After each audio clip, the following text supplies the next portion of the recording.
Good evening, everyone. Can everyone rise? We're going to do the Pledge of Allegiance. I pledge allegiance to the flag of the United States of America and to the republic for which it stands, one nation, under God, indivisible, with liberty and justice for all. Take attendance? Yes. Okay. Katie Glenn, Here. Amanda Miller, Here. Josh Fedor, Present. Jim Hurst, absent. Josh Mark, Present. 4 present, we have a quorum. Thank you. Moving on, the first item on our agenda is to approve the meeting minutes for January 7th, 2026. Has everyone had a chance to review the minutes? Are there any correction additions? Nope. Perfect. Is there a motion? I motion to approve the minutes. All those in favor, say aye. Second. Oh, I need my second. Just a second. All those in favor, say aye. Aye. Aye. Minutes are approved.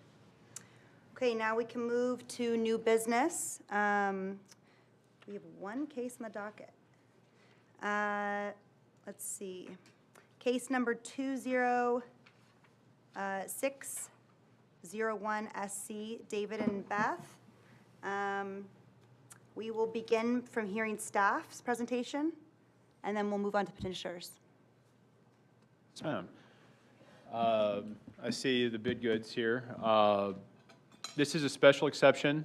The section 194082, technically table 2, to provide for what is going to be a minor residential subdivision consisting of 2 new residential lots in the ag zoning district. We see it's a pretty common request. In our ag zoning district, single-family residential is not permitted by right, which is, what's generating this request. It's currently zoned ag, has a 2,300 square foot pole barn. It's roughly 12.54 acres. Here you will see on the screen kind of a layout of the existing conditions. Some little land markers in the area as well.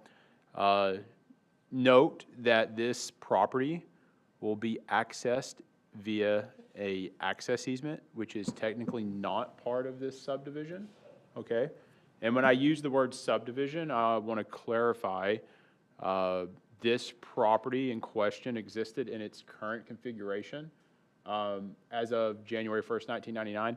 The reason that's important is because it qualifies for the one-time lot split exemption. So for the Plan Commission members who are accustomed to seeing minor residential subdivisions and having questions about sidewalks and all those standards, this is actually exempt from those requirements. So at Plan Commission, you will not be seeing this. This will be done administratively by recording it at the Boone County Recorder's Office, as long as the use is approved here tonight.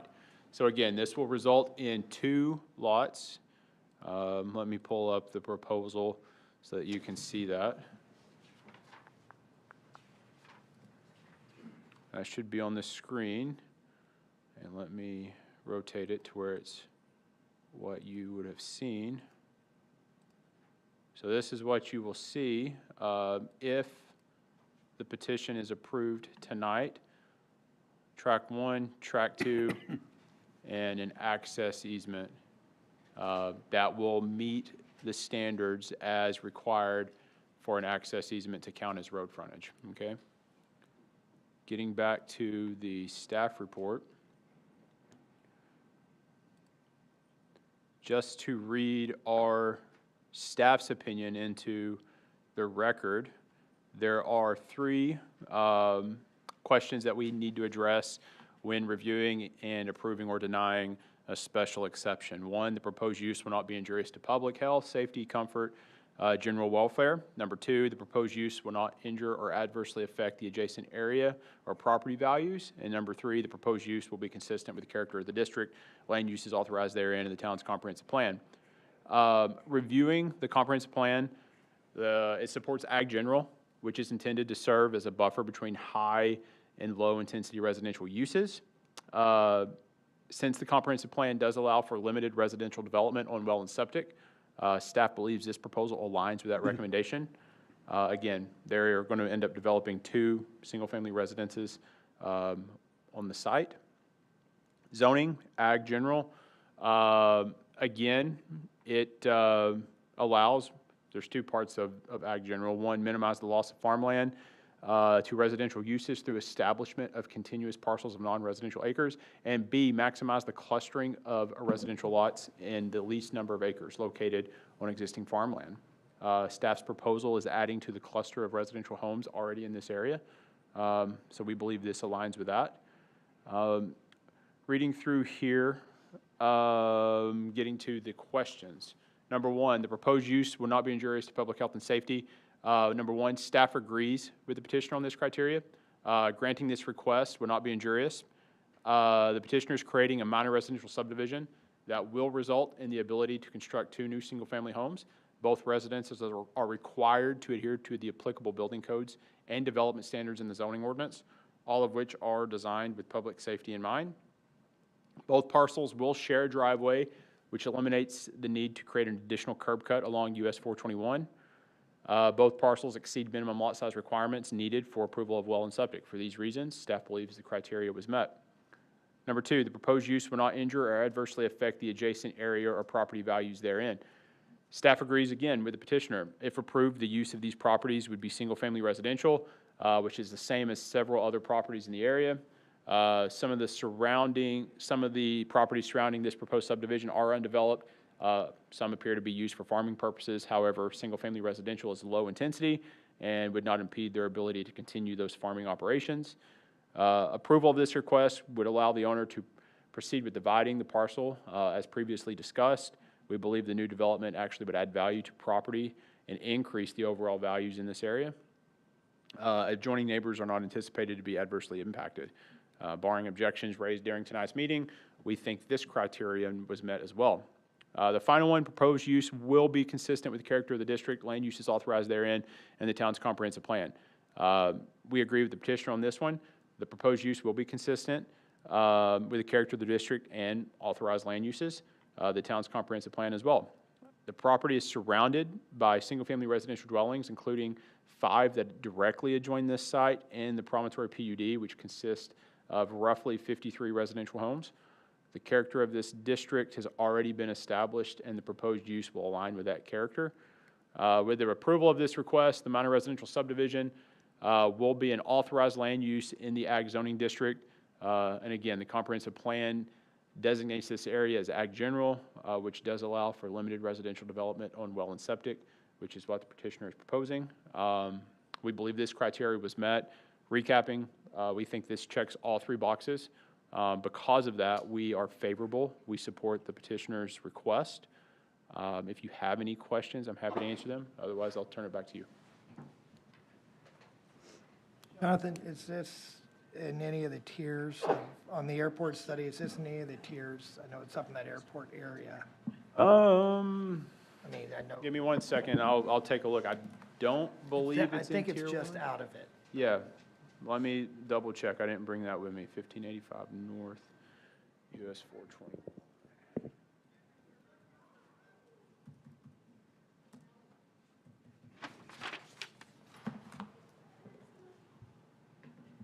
Josh, what was your question? I missed that.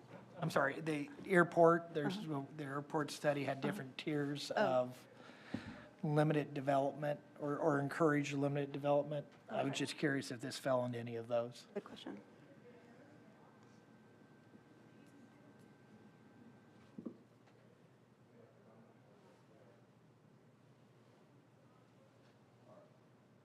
All right, take a second. So part of it is in Tier 4, as you can see, but the good news is Tier 4 does not restrict residential development, only Tier 1. I think it actually encouraged Yeah. residential. The other half is not in any of it, so. I knew it was close there. Does anybody have any questions for staff? Okay, thank you. We'll hear from petitioners if you guys want to step up and, oh, perfect. Awesome. My name is Jeff Jacob. I'm an attorney with offices here in Zionsville with Hackman Hewlett. I'm here tonight on behalf of the Bid Goods. They're actually very excited to be here and see the Board of Zoning Appeals process up close. The plan, Jonathan, could I have you pull the aerial back up? The Beth and David own this property, and they reside in the larger tract served by the to the east.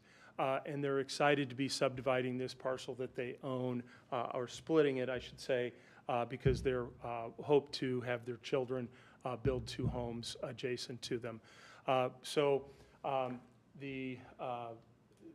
As mentioned, they're looking to split the 12-acre, 12.5-acre parcel into approximately 5 and 7.5-acre lot.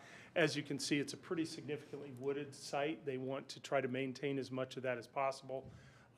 And given the topography of the area, it is not, and additional homes in the area, it is not horribly suitable for farming. And so they believe that this would be a fantastic use.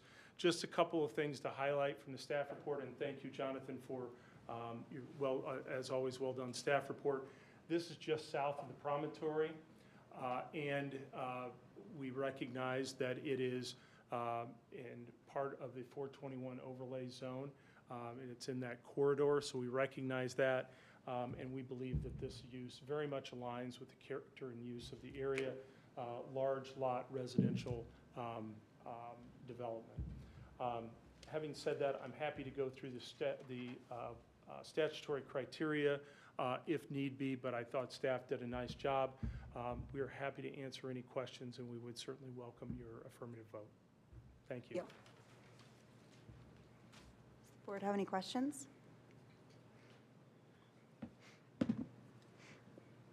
So access would be from a shared driveway, right, along the north boundary?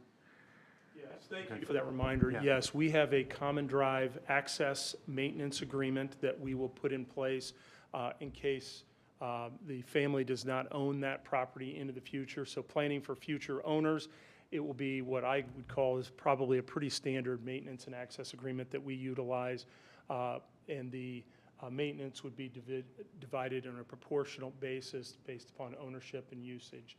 So a pretty standard that we would record against the property and make sure that staff is aware of that once that has been finalized and completed. So yes, thank you for that question. And that would be a 45-foot wide access easement? I believe that's the case. There's an existing drive there now, so the goal was to really utilize that existing It's 100 foot. 100-foot, yeah, at least, I thought at least 45. Yeah. So the goal would be to not put another cut onto 421 and utilize that, so. Sorry, you have to stop.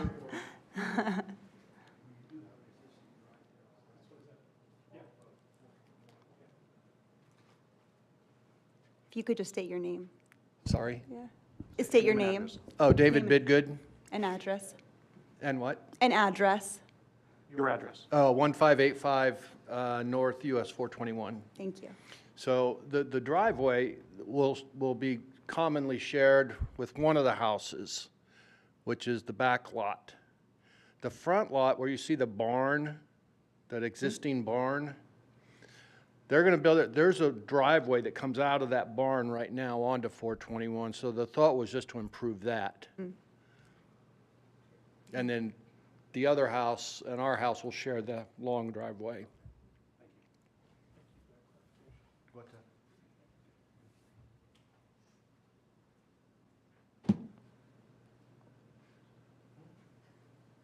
That makes sense, because with the creek going through the middle of that property, I was trying to figure out how you're gonna get septic fields in, and with the division, and makes a little bit more sense, and with the length of that driveway, two houses is probably the most you wanna have on something that long, because of people coming in and out at the same time, having to get off to the side and so forth.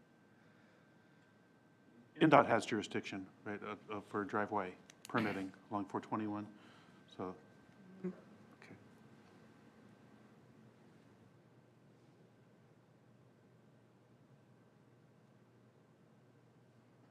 Any comments, thoughts?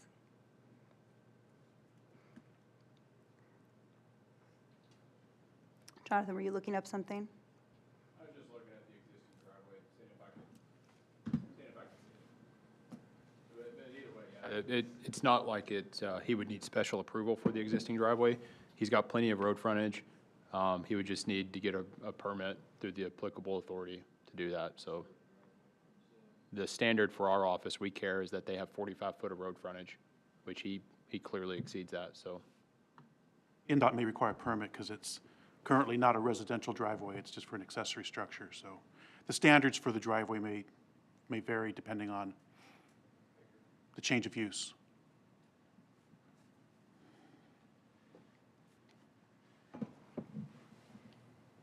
Seems fairly straightforward to me. Do we have a motion on this? Or are we right, is there any discussion, or is? Oh, that's right. Do we have anyone online? Okay, perfect. I'm looking at you, Josh. Are you ready for a motion?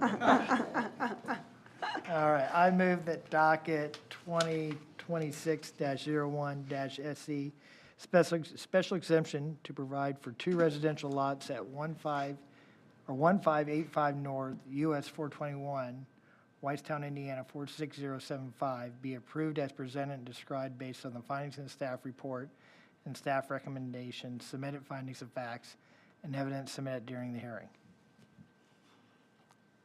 Second? I'll second. Staff, will you call roll? for a Josh vote? Fedor?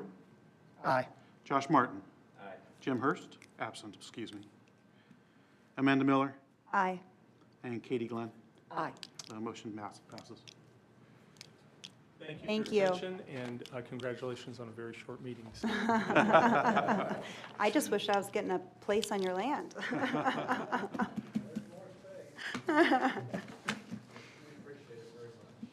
Enjoy. Congratulations, thank you.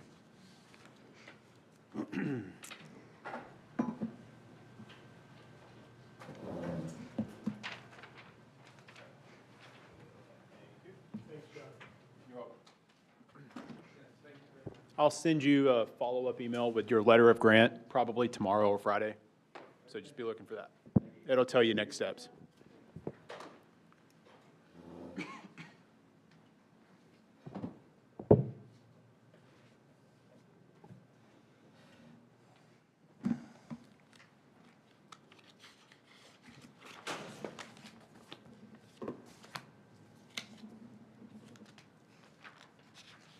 Okay. Sorry. So other matters to discuss. Do I want to, Jonathan, are you going to present this? I'd like to start out, I if was I going to may. say I wasn't sure. Okay. Yeah. We sent you a planning director's determination regarding how to calculate lot coverage with special regard to driveways. And this has been an issue or topic of staff discussion since before I joined the department more than 3 years ago. The question is, if somebody proposes a driveway, it's a new construction and a driveway, to what extent does that driveway count towards or against lot coverage? And the building inspectors who typically perform the plan review for us have excluded driveways, no matter where they're located on the property, from the lot coverage calculation, because the definition for lot coverage expressly excludes driveways from that calculation. However, then, we encounter from time to time property owners say, well, my driveway is going to go way back, it's going to cover a lot of that lot, but it's all driveway. And so theoretically, we could have a lot that's substantially, covered by paved driveway. That's not, in that area is not counted towards lot coverage under how we have been, doing the plan reviews for these. The problem is, though, we start asking ourselves, well, what's a driveway? What constitutes a driveway? They're exempt from the lot coverage calculation, but what's a driveway? We found the definition for driveway. And the formal definition for driveway is the access between the edge of right-of-way and the building setback line. So only that portion of the driveway is expressly excluded from the lot coverage calculation. However, when you look at the definition for lot coverage, it excludes driveways, but also says it's that area that is impervious. So it excludes driveways. We figured out the driveway, what's a driveway? But then by definition, lot coverage is that area that is impervious. And so we thought, well, okay, now what do we do? And so we thought, well, what we'll say is that if based on the definitions for impervious and pervious, an area can count as pervious, meaning it can infiltrate and go into the ground. The storm water can go into the ground if that surface behaves like natural surface, or if it can be proven and demonstrated by the property owner that the water indeed will infiltrate and percolate through that surface area. Well, that of course implies a lot of cost incurred by the property owner to hire an engineer, because we're going to want someone who's a professional to calculate whether the surface area qualifies as pervious and percolates. So by this new determination which you have here, and there's one correction I need to refer to in just a moment, by this new interpretation, there is an additional burden on the landowner to prove that this additional driveway area beyond the setback line can qualify as pervious. We don't have a standard, though, of how much percolation or infiltration is necessary to qualify as pervious. If a teaspoon of water makes it through that surface area, is that pervious? Or it's, if 20% of that area is pervious, is that enough to qualify? So, we're asking you, to weigh in on this, because, potentially with this change of how we've been doing this calculation, it could result in a significant burden on the property. Not only just having to provide an engineer's report on whether or not it's pervious, but also it may prevent the property owner from, depending on the size of the lot, if it's a small lot, might prevent that property owner from building as much house as they want, because all of that driveway area that's going to the back is going to count towards lot coverage. I want to point out, though, before I stop, on the letter that you have, I think you have that. It's the 1, 2, 3, 4, 5th paragraph, or the second from the bottom. It's with the paragraph that begins, however, these practices conflict with the ordinance's definitions of driveway and pervious surface. The ordinance specifically limits driveways to the area between the right-of-way and the minimum required setback line on a lot. By definition, any portion of the driveway beyond this area is not a driveway and therefore should be, the word not should be stricken. By definition, any portion of the driveway beyond this area is not a driveway and therefore should be included in the calculation of lot coverage. So I just wanted to make that correction. Otherwise, we're asking you to, do you support this interpretation? It's kind of a lengthy one, because we're working with conflicting, definitions. We have, and then there's also the question for certain zoning districts, including the village district, there's a 2% bonus, right? And for patios and things of that nature, decks and pavers. At grade, right? And those they get a 2% bonus, the property will get a 2% bonus towards lot coverage if they are indeed pervious. But how do we know they're pervious? Through the submittal of an engineer's report. Jonathan, do you have anything you want to add that I've overlooked at the moment? I would just like an answer, y'all to weigh in. No, I would weigh in on this, right? Just this statement. If something is certified by an engineer with a stamp as pervious, right? It's pervious. And the structure could be a driveway, could be a patio in the village, could be a pool deck, whatever. It's not limited to driveways. Whatever it is, it's stamped by an engineer as pervious. Based off our definition of lot coverage, which says it is the sum total of impervious surfaces, right? Lot coverage is the sum total of impervious surfaces.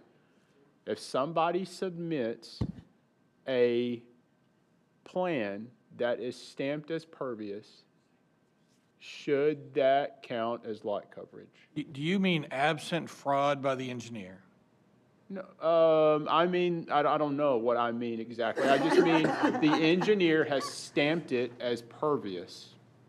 And we assume that that is correct. I don't know how we prove that the engineer is wrong. Let's say it's a paver patio. Let's say it's a driveway. Say I'm they, just saying, I think your question is not the right question. well, then let's ask the right question. That's what we're here to do, right? Is I to think get what y'all you to weigh in. mean to say is that if a surface is pervious and that is certified by an engineer, certified engineer, Yes. absent fraud, are you okay with that?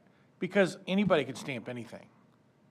Yes, yes. You don't mean that, do you? No, it actually I'm has not to trying to be- it trick has you. to I just, actually every be- time you ask that, I'm like, well, I don't trust all engineers. Yeah, it and has their to stamp, actually I've- be pervious. I don't know Okay. how we prove it. How you define it, or We but they can would have hash a that out report. administratively, right? Okay. How you prove it.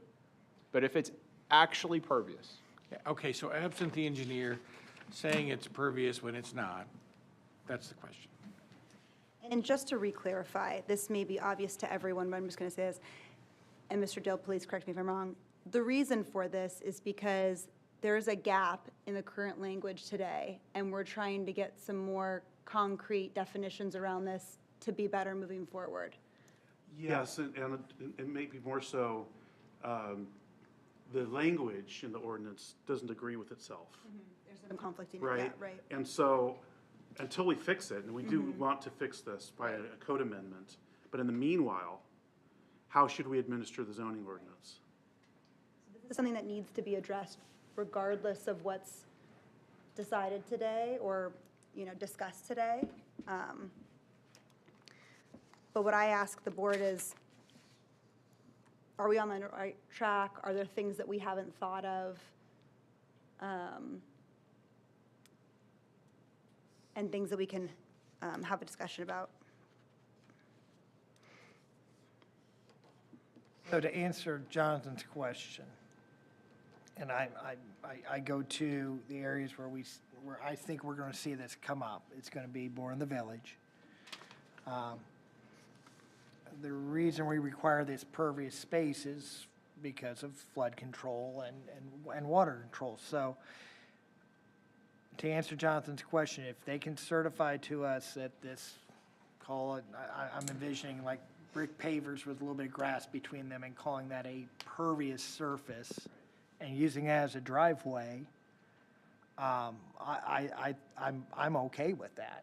And I'm a real stickler on lot coverage normally. The other area that comes to mind outside the village necessarily would be flag lots and these long driveways.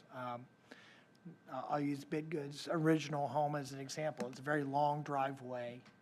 And they had plenty of coverage or acreage on theirs, but I'm thinking if someone has 2.5 acres and they have a half-mile long or a quarter-mile long driveway going back, does that count towards their, so flag lots are, I guess, an area of concern It as would well. be under this new interpretation. And I don't know how to Yeah. interpret that necessarily. Should that count or not? I guess it would depend on the situation and Often with very large lots, they're not going to run into a problem with lot coverage. Exactly. Even if we do include the entire driveway as part of the lot coverage calculation. okay. But the small lots, right, are going to be the bigger challenge. Small lots with already an existing house on it, that's where we've seen problems in the past, so. Like I said, that more in the village or area that we would have these type of things, so. And I think I would encourage the board to think about it this way. I mean, the zoning administrator already has the authority to interpret the ordinance however he sees fit. He's identified these conflicting definitions. I'm glad he has. But I think the thing to do is if you support the general approach, you'll still need to watch. How does this actually get administered? What are the impacts? And then your interest, I'd like you to stay interested in, because eventually I think that you, either in an amendment or in a new zoning ordinance perhaps someday, the entire town, the town council, the plan commission, you guys have a chance to state how we might best deal with the issue, particularly the village where we've seen most of the problems on lot coverage. So, yeah, the staff's not asking you whether they can do it this way. They just want to hear whether you support that, because obviously they don't want to do it if you don't support it. But I think that we won't know how it all works exactly until it's applied, because every situation is a bit different. I also think we're opening up a big rabbit hole trying to define pervious. I mean, maybe it's been done, but It is defined. it is? Yes, yeah, it's in the memo that we sent to you. Okay. Page 2 of 3, zoning definitions. Yeah, we don't think engineers will disagree about that, which shows part of the wisdom of requiring an engineer certification. There are recognized standards, stormwater engineers understand and can tell you what's impervious, what's not. Again, to Mike's point, now the levels of imperviousness or perviousness, that's a different thing. But they do have some standards where they're not supposed to say that it is pervious unless it meets a certain level of infiltration.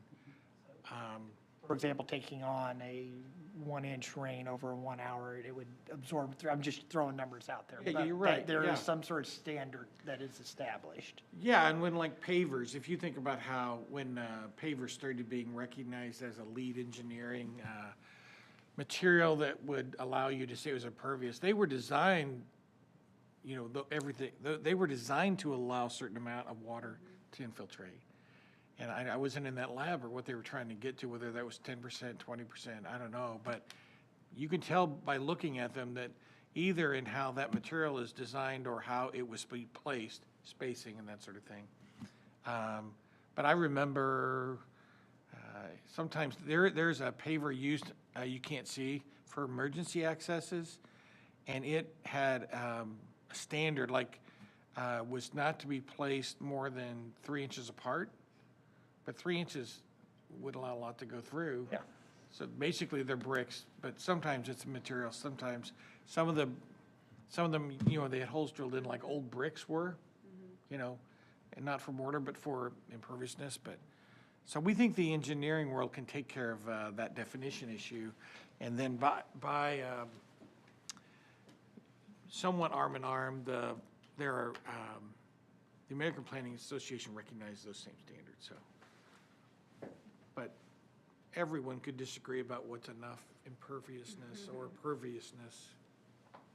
I'm not sure I know the answer to that one. And again, what's the intent of the town, especially with the village, if someone were to cover their entire property with pervious, you know, surfaces that will percolate, will infiltrate, allow water infiltration, that will look like, it won't look like a natural lot. It'll look like a lot that's covered. That's a good point, It's so, actually. Looked like a patio. yes. And it'll be, a surface that they drive their cars on or whatever. So it's a kind of a, what's the bigger question and how should we, and with regard to the aesthetics, you know? Doesn't that fall back on what the definition of a driveway is though as well? I mean, Have an impervious driveway, though. yeah, Yes. yeah, okay. That's I've gone the full circle now, okay. Does this go back to planning commission? Because I mean, personally, I wish that there was like some designation for green space, that it wasn't, like if someone did take their full liberty and did all pavers lot to lot, I would like to see, like, yeah, even that, Thank you.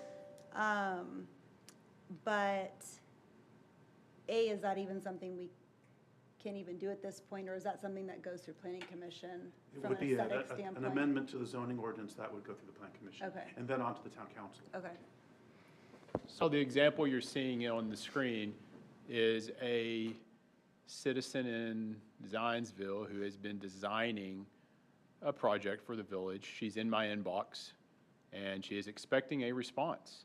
Right now, we have been operating under the parameters of the written determination that you're looking at, which means the driveway, as defined by our zoning ordinance, right, right-of-way to minimum building line. That part of the driveway is exempt. However, the part of the driveway that goes north past the build line, we were, based off this determination, calculating that portion of the driveway against them. So, in response to that, they tried to find creative ways to make a pervious driveway. And so the question gets back to it. Again, I'm sure there's fraud. I don't know. I'm not smart enough to figure out how an engineer would fraud us on something like this. But just assuming, trusting that the engineer and the engineer's stamp, trusting in that engineer and their stamp, they say this driveway is pervious. The question gets back to, do pervious surfaces count against lot coverage? And historically, they haven't, correct? Historically, we have exempted all driveways, regardless of how we defined a driveway in our zoning ordinance.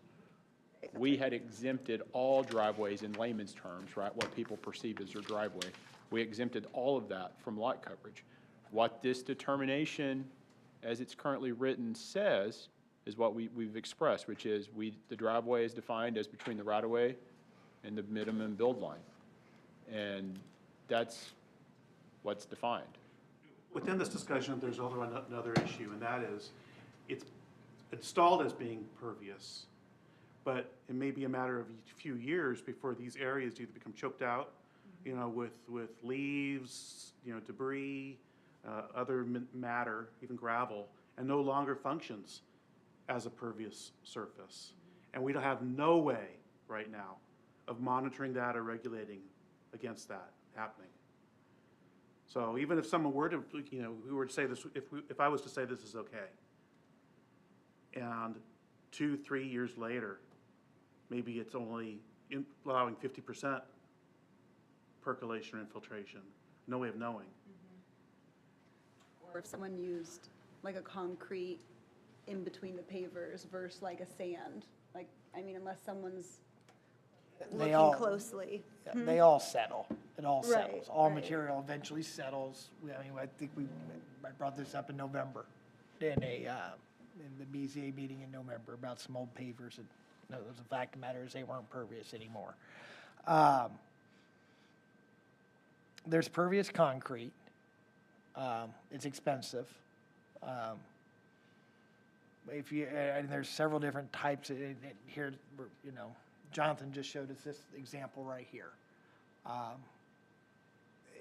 There's different types, and I don't know if we want to have a little bit clarification on different types of material, or if we want to just say impervious is impervious and. We rely on the engineer's certification. Yeah, or do we stamp. rely on it? And Well, and we're then, not talking about the same engineer who's approving all of them. No, no, I mean, these are hundreds of different. whoever you hire, whoever the owner hires. whoever you hire, Yeah. and whatever they say. But ultimately, Mike would have the authority to say, I don't buy that. I mean, ultimately, that is still within the staff's authority too. Which is why I keep asking the question the way I do, which is not like we are not controlled by that certification. The other question is, maybe you don't want, what our staff is left to do because of these conflicting definitions is we're really trying to now take the square peg and put it in the round hole. Of course, the better thing to do would be to try to find a standard that works better. So if you're, again, in the village particularly where you have a real larger concern about stormwater management, you could just say, no, we don't, you have to have so much of your lot has to be natural ground cover, period.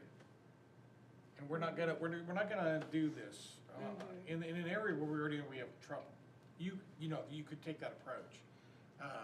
That would take a zoning ordinance amendment, and that would go to, well, I think they would ask you your opinion, but it only go to other people. But, there are options that are not nearly as flexible for landowners. This approach is much more flexible for landowners, even though it doesn't pose some duties on them, than just saying, look, we have to have natural ground cover. We don't really, you don't require very much, but we just can't have half of your property under roof and have no, have 90% of it, in impervious surfaces like patios and driveways, because then we're gonna have a stormwater problem. We had a case, Josh, you remember, but a couple of years ago, we had a case where they couldn't make it work. But they did, we imposed a condition and they agreed to do some underground stormwater management measures. As an alternate. I think they did it because it was already done, they didn't file anything and we were working backwards. But, so that's the option, right? Anyone who wants to, they could come to us and say, I want a waiver from your requirements because I'm gonna install underground stormwater measures and I'm gonna funnel that water over the north side of my property and it's gonna go where it's supposed to go and I'll meter and I'll do all this. That's really expensive, but I mean, that would allow someone to do lots of things. Think about a swimming pool, for example, that covers a lot of ground, those types of things are allowed, but again, I think we're gonna have to keep our eye on this issue a little bit, and probably I want you to weigh in about maybe a text memo, because this is temporary thing. But at least then, on a day-to-day basis, staff could say, okay, this is our best attempt to fall right in the middle of these conflicts. Is that what you're trying to do? Right, yeah, just an interim policy until we can get clear language within our zoning code. But, it's an important change in how we're interpreting the ordinance. Instead of just, allowing all driveways across the entire property to qualify as basically pervious surface. Do you happen to know what the ballpark cost is to hire a certified engineer to approve your project as being pervious or impervious? Probably Like, 120 to 150 bucks an hour. okay. So it's an additional fee that you're, Upwards to 500, but yeah, for basic engineer, you can. okay. I would probably venture it'd be a few $1,000s. Yeah, that's about right. It would be required The engineering You want fee. a stamp. if you want that. You want it to be proven pervious to meet our standards, that you have to have it stamped by an You would engineer. have to pay that You would have to fee pay that fee. to have somebody would- say that, yes, this is, That would be the engineer's opinion. Opinion, yes. Right. Yeah, which we Not- we not would, proven, we but would it still is make it a- as a requirement, a Yeah. submittal requirement, right? You still have to have the engineer stamping it as a submittal requirement, Yeah, I'm assuming. Regardless if the engineer's right or wrong. Yeah, right. That stamp is still required. But if they can hit the 35% without that, that costs zero. That's correct. I mean, Right, I but mean, let's yeah, we're assume saying that if you don't want to provide 35% ground cover, there's an option. It will cost you a little bit. I think that's, I think the memo is really curious clear what it about would that. cost to do that, Yeah. because you're adding another layer, you're adding a whole nother, You could just comply. 35% is a magic number. If you don't want to provide that, if you want to go over that, then if we got away from the whole discussion of pervious and impervious, and like Dan was saying, just. Just an option. Is it natural ground cover or not, behaves as natural ground cover? Then that would really simplify things. People will still be requesting variances. that's what jurisdictions did for a long time. And you didn't have this conversation about pervious and impervious. They said, these are structures. And under the building code, decks are structures. Stairway are structures, driveways are structures. They have to get, permits for all that. So many jurisdictions just said, if we're gonna count them as structures, well, then they have to be impervious. And the classic example was, what about you can have a drive from the street.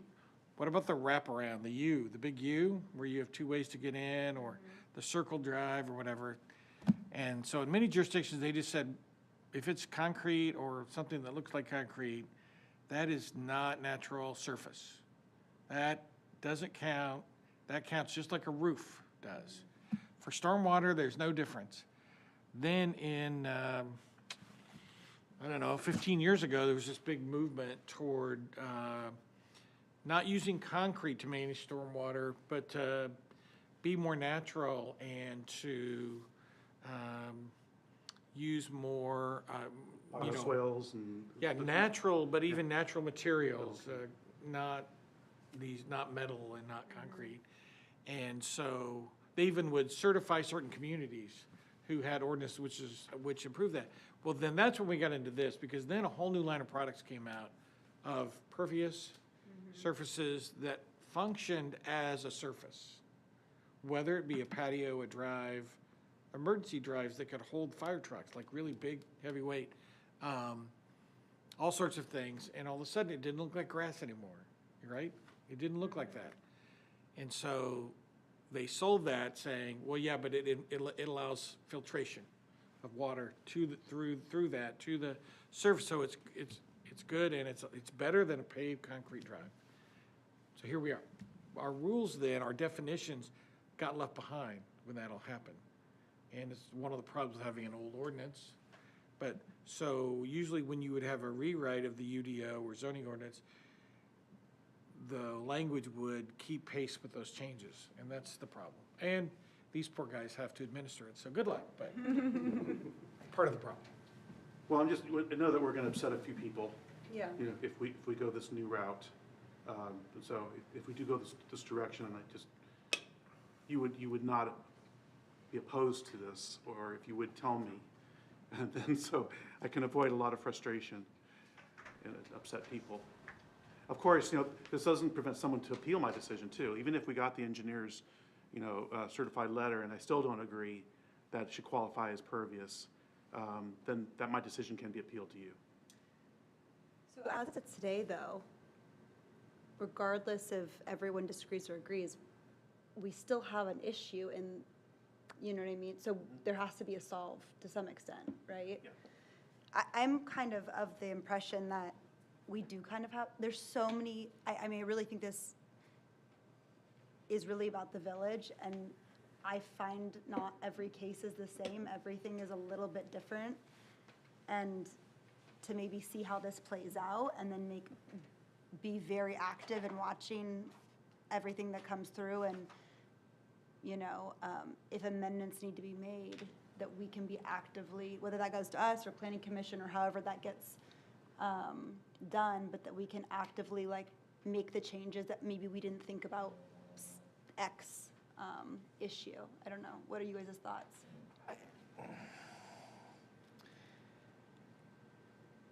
I thought this was gonna be a short meeting tonight. Yep, so Take did on I. it. So did I. I really did. I think staff's making the right decisions, or at least is interpreting the way I would interpret it. I think the thing I keep going back to there, again, I agree, this is one of these things where it's gonna cover the entire community, but a majority of this is gonna pop into the village area. And I go back to the entire reason we have lot coverage in the village is because the village floods. Yeah. Live here long enough, you'll see Lions Park completely underwater. I've seen 334 underwater. So anything we can do to help prevent that, I think is a good thing for the public safety and overall well-being of the community. So, but yeah, this is tricky. This is tricky. And as it's written, right, just so we're clear and we're saying it publicly, as it's written, the last part of number 1 allows for petitioners to provide certified engineered plans and specifications to indicate that the proposed land coverage will permit water to infiltrate into the ground in a manner similar to natural conditions. If that engineer submits something and it's truly that, it would be looked as pervious and would not be calculated for purposes of lot coverage. I think what I need to do there, since I already have to amend this, is probably add a qualifying statement in there saying Okay. that, you know, it's a submittal requirement, but still subject to the planning director's, you know, determination on the adequacy of that engineer's report. Something to that effect. Well, if it is an adequate report, right, and we see that it's adequate, it's not fraudulent, what that would mean is, for example, in the village, they could have impervious surfaces of 35 or 37% impervious surfaces, and then build a 400 square foot certified, proven pervious, Not proven, it's the engineer's opinion. well, we would prove it. We would certify it, we would look at it, we would, before we would issue a building permit, we would do something to say, yes, this is pervious, right? What that would mean, once we give it the thumbs Yeah. up, that there would be a house in the village that has maximized their Assuming lot planning coverage. commission approved that, because ultimately they would have to, it would have to go to planning commission, no? It No, wouldn't? that's not what this, that's why I'm trying to stress the Okay. This is importance of approved this. administratively. This is Okay. being approved administratively, and what will occur is they're at 35% lot coverage in the village, and the engineer and staff, however we do this, we agree that it's pervious, the engineer and staff. We issue a building permit for a 400 square foot pervious paver patio in the village. That would not count toward lot coverage. Historically, that has not been the case. We have never done that. We have always counted everything, regardless of pervious or impervious. We've counted it against lot coverage. What this is saying is if the engineer coupled with staff, if both parties agree that this patio is pervious, it's not going to count against lot coverage. That's what the definition for lot coverage. And that says. is historically not what's occurred. So that would be the first change, and that would be the first kind of comment I would like to get opinions on. I want to re-answer my question from earlier. Well, I guess we started with driveways and now we're talking patios. But when it comes to the driveway, I think my statement earlier stands, but I see your concern as far as having a entire backyard being a gigantic pervious patio. And there's pervious concrete, so I don't think we want. I think I agree on everything with driveways. I have concern about patios. Thank you for bringing that up, because I guess I'd forgotten we were talking about patios and everything as well. It's anything that Is is proven Impervious, as pervious. or pervious, I'm sorry. And that proof is both engineer and staff, right? There's two levels of agreement, right? But if staff and the engineer agree that something is pervious, the way this is written, it would not count against lot coverage. Yeah, I would say that would be my only fear is to, you get somebody who, there's no greenery. You know, there's no shrubs in front, nothing, and it's all, I mean, I'm not saying someone would do that, but they have the option to, you know, potentially. In this scenario, there could be a home that comes in and they could take their entire lot, cover it in impervious concrete if they desired to, pay a ton of money for it, get it certified, get approval from everybody, and guess what? We have a parking lot, a house surrounded by a parking lot. And I don't think that's what the spirit of anything in our zoning is geared towards. So I see where Jonathan's concerns are definitely coming from. This is, like I said earlier, I thought this was going to be a short meeting. Yeah, I thought we'd be out of here by Well, and 7:30. we've also said that although something can be presented and certified as pervious over time, it loses that. You're exactly right. It loses yeah. that quality. So you're paying your engineer to say this is pervious, and then the town agrees with them, and it's still ultimately Well, in 20 not years, meeting that goal. yeah, in 20 years, it's no longer pervious because it's settled, it's, Well, and another thing we talked about is that they cannot, like if somebody has something existing that's pervious and they rip it out and replace the same pervious surface, it's not still grandfathered in, you know, so they can only do maintenance on existing pervious items.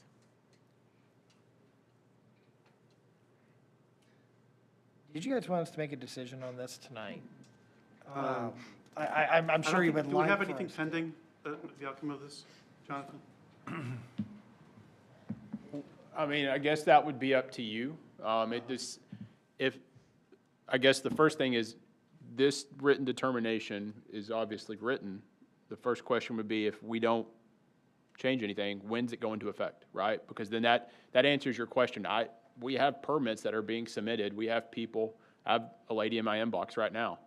Well, what I've done is, this was written in October. Yeah, And then someone complained about, well, I didn't know, there was this change of policy. And so what I said is, I'm going to suspend enforcement of this or implementation until I meet with the BZA and get, affirmation from BZA as this is the right direction. So right now, I've just kind of suspended, implementing this determination. And in other words, turning the clock back to October 2025, how we used to calculate driveways and lot coverage.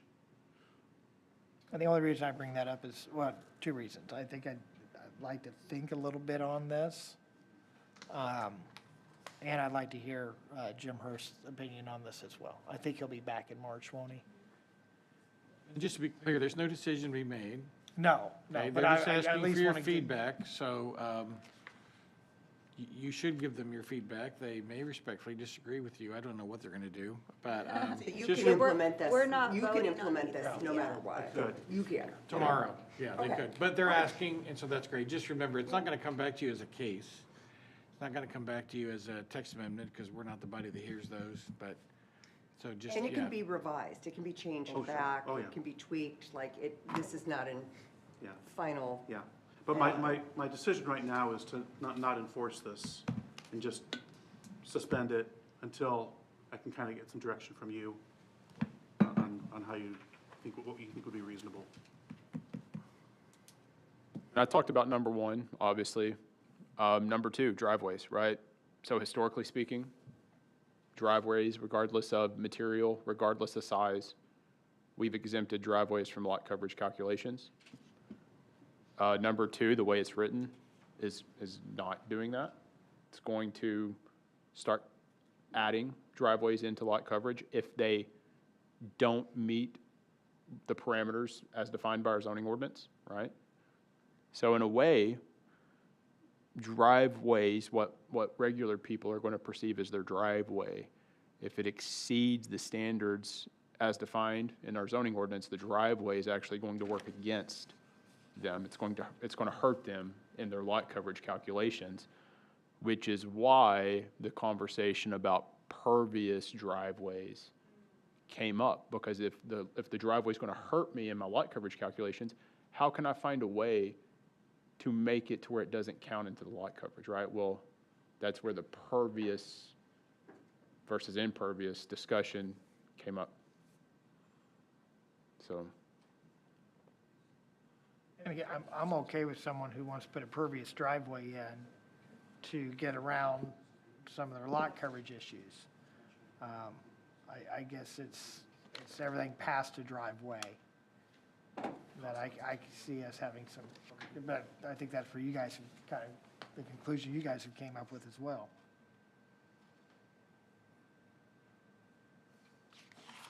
and then number three, we haven't really talked a whole lot about. So just to put it on the record, I guess, maybe we should at least talk about number three, which is the lot coverage credit. It's only applicable in RSF1, RSF2, and RV districts. We're going to continue kind of in a similar manner. The only additional thing that's changing is previously, I'm not aware that the engineering plans were required, but the third bullet point, again, is going to require certified engineering specifications and plans, right, to get that credit, which I think might be a small change to how we do things, but just wanted to point it out.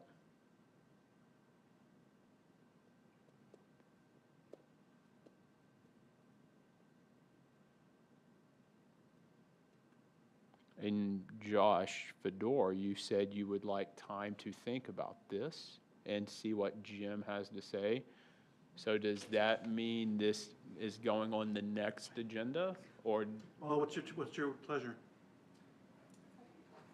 Well, it's up to you really, right? I mean, Well, right now, I mean, we're not like we Yeah. said, we're not voting on anything. Yeah. yeah. But if I you'd like to think- reserve judgment, to have a month to think about it.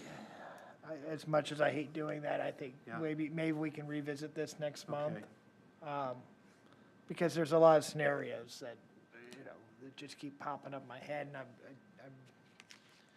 How does next month's agenda look as far as how many petitions? The only thing right now we have is crew car wash, the use variance for crew car wash. So it's pretty light. And, well, that also depends. I put a thing on for Dan Taylor's training. Oh, yeah. So possibly, depending on the next. Don't want to miss that. Let me Yeah, I was tell about to say, possibly depending on the next discussion, we could have the crew car wash discussion, potentially some training from the attorney, and then this conversation. another light night, though. It's not like it'll be a 10:30. Yeah, we don't have 5 or 6, 7 petitioners. We don't have that. Is everyone good for March 4th for training? I'm fairly certain Jim's going to be here on the 4th. Yeah. Yes. Mr. Taylor, are you good with training on the 4th? Okay. I can do any of the 3 options, Okay. yes. But I do think it's worth being excited about, I really do. I always enjoyed it. I'm being facetious, but we'll make it exciting. And one of the reasons when we first hired you guys on was, one of the selling points for me was this educational thing that we do with both the BZA and Planning Commission. I appreciate you guys doing it. Okay. Okay. We owe you paperwork. I didn't mind. I'm one of them. Yes, So I'll call myself out. I was told Mr. Hurst is the only one that's turned in paperwork. All right. Oh, good, I'm not alone. So, if you have not submitted your paperwork, they are really wanting to pay you your money. So specifically the W-9s. Now I know. Gift it back first of the year before the year starts, so, you know. Send those to me via email, or if you have them here tonight, I'll take them. I just told them I would, I have not yeah. received them. Well, they're attached to the agenda too. Oh, are they? Yeah, they're the third, they're the third item, I believe. Yeah, they're the item number 3 under other business. Okay, I got them here. A couple of them are required forms. One is if you have a contract or something with the town. Read through item number 3, fill out the applicable forms, and then you can email them to me, and I will get them where they need to go. Thank you, Jonathan, sorry. And it's okay.